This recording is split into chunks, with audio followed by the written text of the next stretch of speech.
Hey there, ladies. So I had to get this video out to you, and I'm probably going to do a few of them, um, even though I am in transit. So bear with me. I don't know if there's any other way I can show you my face because of me driving and the way I have to position the camera to be hands-free.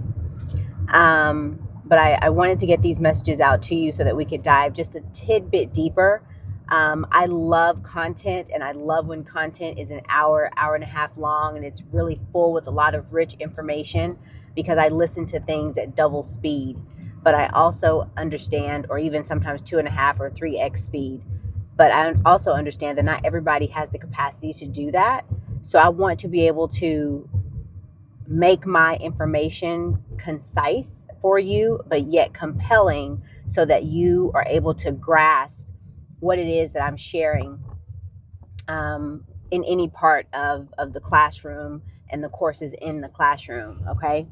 So I wanted to go deeper into the foundational principles to ask yourself, the questions to ask yourself when you are trying to really figure out your identity as a queen.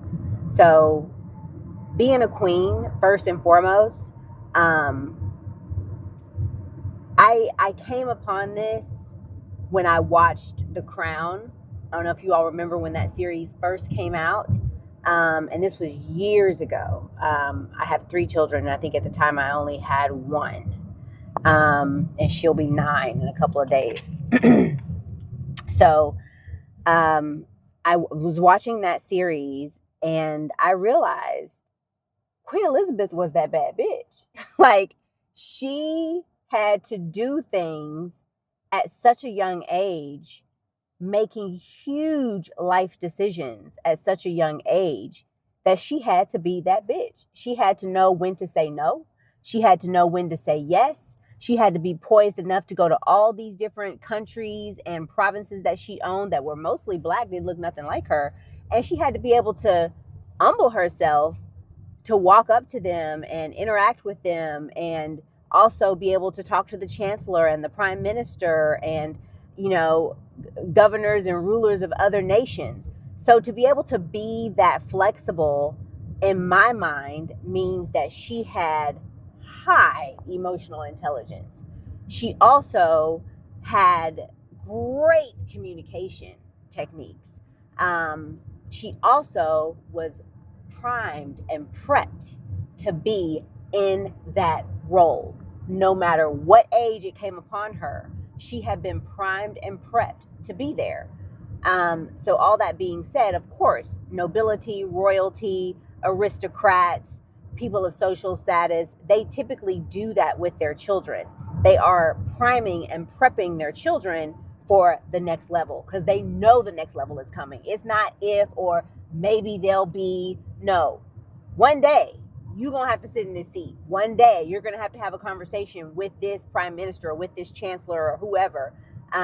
You know, even if you're just a princess your whole life, you will be in rooms with people where you're going to have to carry yourself in a certain way. And not everybody wants to do that. So the fact that you're here tells me that you're thinking differently about yourself. You want to make sure that you're poised, primed, and prepped in a way that's different from the average woman. You want to make sure that when you walk into the room, the whole room tilts, all the furniture tilts in your direction. Like, that's what you're looking for. You're looking for an up level. You're looking for an up level. So the first question, I should say, that was on the list to ask yourself is, what does emotional safety look like to me? And what I say, make sure my mic is on. I got it over here. Emotional safety is not just about you being loyal or you being a trustworthy person. It's also about those people around you deserving your trust. It's about them deserving your trust to the point that you are loyal.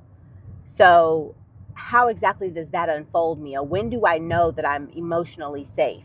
When people respect your boundaries, that's one way to know that you're emotionally safe.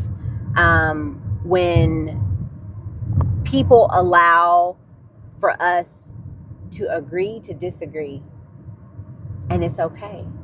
In a relationship, I still love you. I still want to be with you. And if you like me, baby, let's make up tonight. I mean, they talk about not going to bed angry. Can we just nip this in the bud? Okay. Like, so I believe those are two foundational principles to ensure that you have emotional safety. People respect your boundaries, whether it be in-laws. Children is a hard one, because especially if they're really young, like age of 4, that's hard for them to understand. But when your children get to be 16, 17, 18, 19, 20, 21, we need to have already had these conversations and foundational principles set by the time they were 10 or 12. Like, these are the boundaries that we have. These are the rules of the house. These are, this is how you don't overstep me. Like, by the time they're 10, they should have been learning that from infancy to 10. So that by the time they're 11 and onward, they know what your expectations are and what your boundaries are. Excuse me. My throat is getting just a little bit parched. I'm going to grab me some water. Pardon me. So knowing and making sure that people respect your boundaries is huge. Know what your boundaries are. Write those out.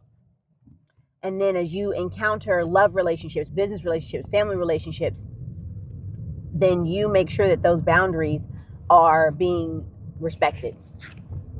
And as far as agreeing to disagree, people really truly love you when you can agree to disagree. And I see that in my friendships. I can see that in my parent-daughter relationship, me as a daughter with my parents. At a certain point in time, you have to just know, I'm not always going to see things on your page, period. All due respect, but there's things that I see differently. It could be because I've traveled the world, haven't been everywhere, but I've been quite a few places, and I see things differently than the average person who may have been born in the United States in the 40s, 50s, 60s, and hasn't traveled the world. And that's just what it's going to be.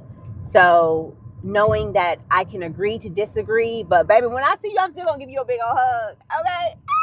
Because that's just me. Like, I'm a hugger. I love to communicate. I'm bubbly. I'm warm. All those wonderful, juicy things that are me, I'm still going to be that with you. And it's okay. It's okay that we agree to disagree. And with those people, I feel emotionally safe. And those are two things, foundational principles that you can use in your life to ensure that you have emotional safety with the people in your life. Okay? Your boundaries and being able to communicate well enough to agree to disagree. It is what it is. And as a queen, going back to Queen Elizabeth, of course she had to have boundaries. Hands down. Like, she had to have boundaries in order to be what she was, who she was, how she moved. And absolutely, of course, she had to be a great communicator. And there were probably many times where those that were subordinates under her, they had to agree to disagree. And when she meets her match on different campuses, I'm sorry, passing my church, I'm saying campus, different countries, when she met her match, as far as other rulers of other nations, there were probably things where they had to agree to disagree. And you can't just lose your shit about that. She always had composure. Aristocrats, people of social elite status, are going to keep their composure. They might lose their shit behind closed doors, but you're not going to see it. So that's something that we have to, as queens, queen code, keep it together. Keep your composure.